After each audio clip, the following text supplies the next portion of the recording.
On est en train de réaliser le relevé d'état des lieux, c'est-à-dire qu'on dresse le plan de l'état actuel du terrain. Donc on va venir mesurer les éléments remarquables et également les éléments de limite de propriété déjà existants. Distance?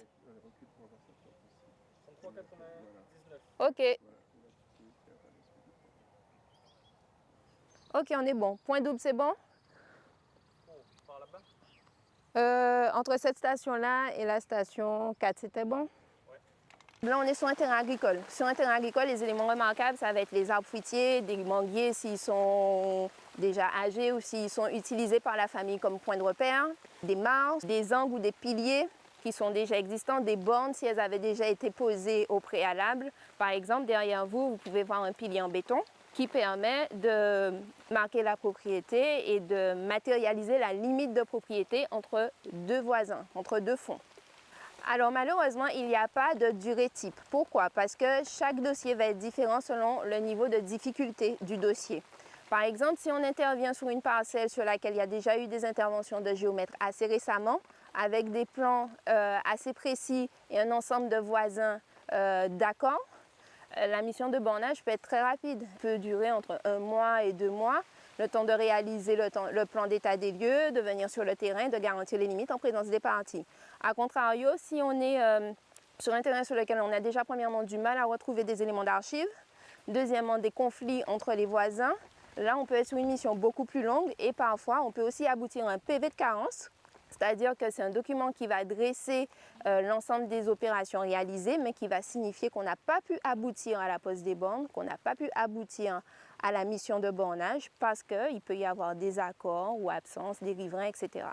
Donc nous nous situons dans la commune du Moule et nous intervenons aujourd'hui pour 2 missions.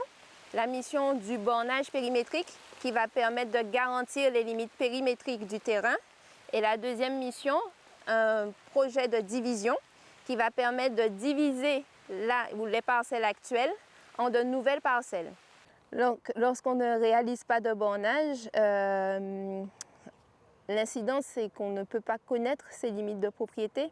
Donc, elles ne sont pas matérialisées. Donc, s'il y a des constructions, elles peuvent empiéter sur la parcelle voisine, par exemple, ce qui peut créer des litiges.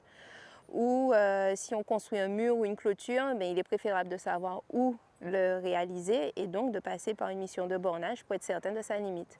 Et si la limite n'a pas encore été définie, elle est définie contradictoirement en présence des parties, donc des voisins et du client.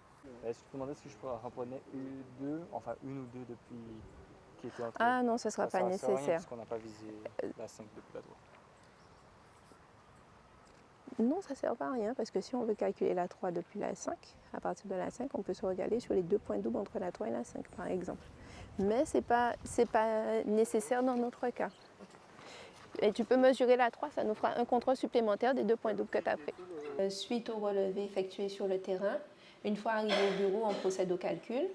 Les calculs nous permettent d'obtenir les coordonnées de chaque point mesuré. Après avoir fait le relevé d'état des lieux, on peut faire le plan d'état des lieux et sur cette base-là, établir le projet de division qui va permettre d'avoir plusieurs lots à créer en fonction de ce que veulent les clients.